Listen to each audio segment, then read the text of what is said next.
Yes Theory is a YouTube collective that has amassed an immense following on the platform. Their main channel has 6.56 million subscribers, and their second channel has 289,000 subscribers as well. On top of that, they have an engaged audience with over 6 million views a week on average. Coming from a small apartment in Montreal over 5 years ago, they have grown to become a staple of YouTube. Their personalities are often enthusiastic and bombastic on camera, but they also show their vulnerabilities. The motto of their channel is Seek Discomfort, and that means they often find themselves in situations where they are out of their depth. I will be analyzing the way they show off their lifestyle and how that further reinforces their core motto. We can see through videos autobiographical in nature, like Grateful to Be Alive, that yes, they reuse conventions from both YouTube and autobiographical film in order to create a feeling of authenticity they leverage to sell a product and a lifestyle to their viewers. To begin with, I need to give a quick description of the video I'm going to be talking about. In Grateful to Be Alive, Amar, one of the founding members of Yes Theory, recounts a particularly dangerous car crash he got into and how that affected him. Although questions are being asked of him, and it seems more like documentary than autobiography at first glance, he leads the discussion and structures the whole video around his own experience.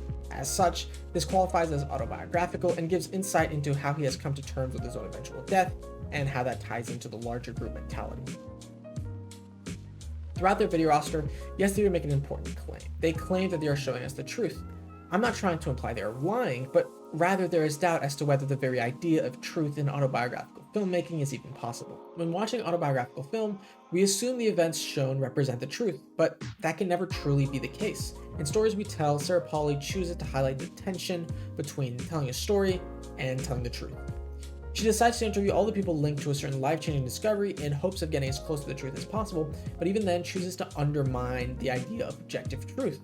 She employs reenactments, keeps in snippets of interviews where the interviewees question her, and structures the whole movie to have a different tone once the last line is spoken.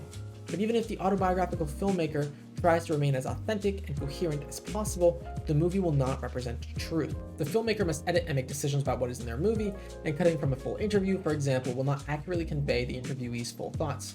In Stories We Tell, Michael Polley highlights this idea. Realize when you've finished all this, you got about 6 hours of stuff, and you'll decide what you want out of it. It'll be exactly like the story. Each one of us will pick out, if any one of us were trying to edit it and decide what we wanted to keep, it would be the same farcical kind of theatrical exercise that we're all involved in. Oh, I want to keep that. Oh, that's rubbish. That's an enormously different thing from simply doing an interview straight and never doing any editing of it whatsoever, but letting it run as it is. That would have been at least as close to truth as you can get, whereas your editing of this will turn this into something completely different. The filmmaker needs to create a compelling story, and an uncut 2-hour-long interview is not that.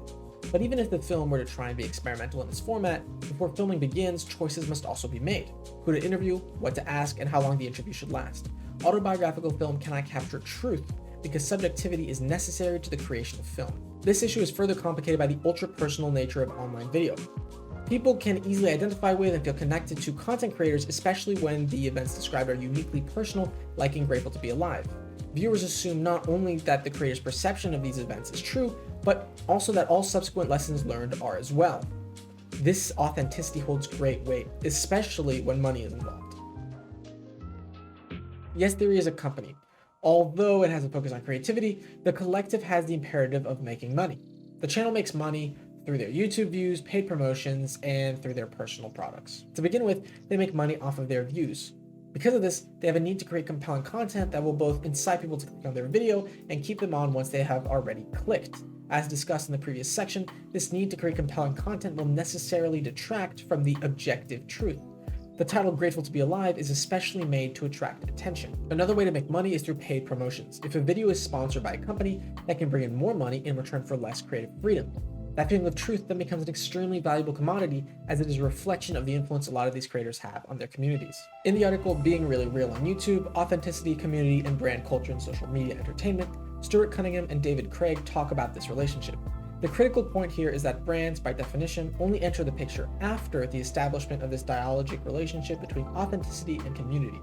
brand's interest lies in marketing that established relationship, while creators look to reinforce the brand relationship as a secondary relationship as they negotiate their authenticity status with their community. Creators try to manage the balance between their own identity and the brand's identity, but this can also be affected when they own the product themselves. The final major way Yes Theory make money is through their non-YouTube projects. One example is the podcast they advertise in Grateful to Be Alive. At the beginning and at the end of the video, they promoted the podcast they were launching. Well, obviously this is not how we expected to launch the podcast that we've worked for the whole of 2020 on. Strangely, the first episode is actually about uncertainty. And although they were planning to launch it before the accident, and it does not inherently detract from the message of the video, they still use the emotions generated from his personal, very traumatic experience in order to sell a product to the viewer. There's a lot of power in these viewer-creator relationships, and that influence can be used not only to market a product, but also an entire lifestyle in Yes Theory's case. Autobiographical works are influenced by the political, and Yes Theory's videos are no exceptions.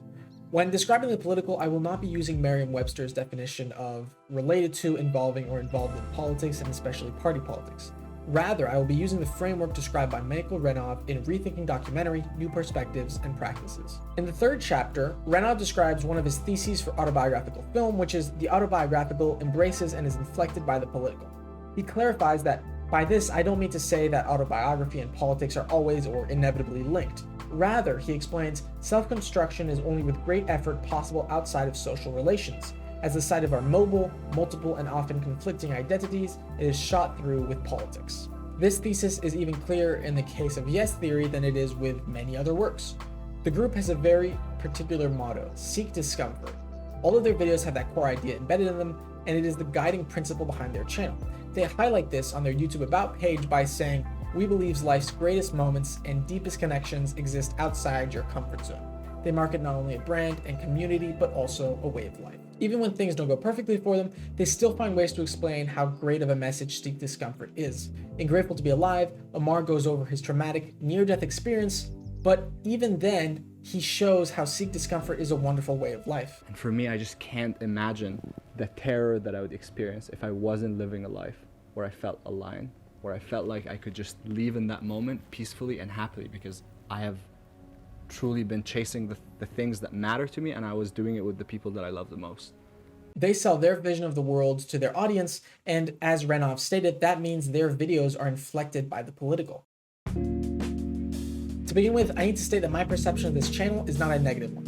In fact, I think this channel is quite a positive influence with its method of bringing people together. Yes Theory has promoted people meeting each other and creating bonds through their film. On top of that, a positive message can do a lot to help people and give them guidance.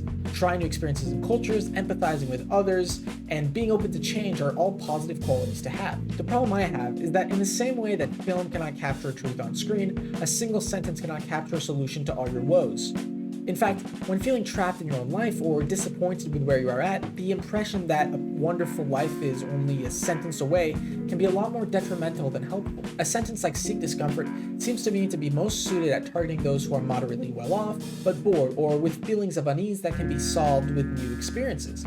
I know I have often resonated with their message and their videos because I believe I'm who they are tailored to, but when thinking about this more critically or from other perspectives, I can see some issues arise. Seeking different experiences can be extremely valuable and is something each of us should try and do, but marketing it as a lifestyle can only truly help a select few.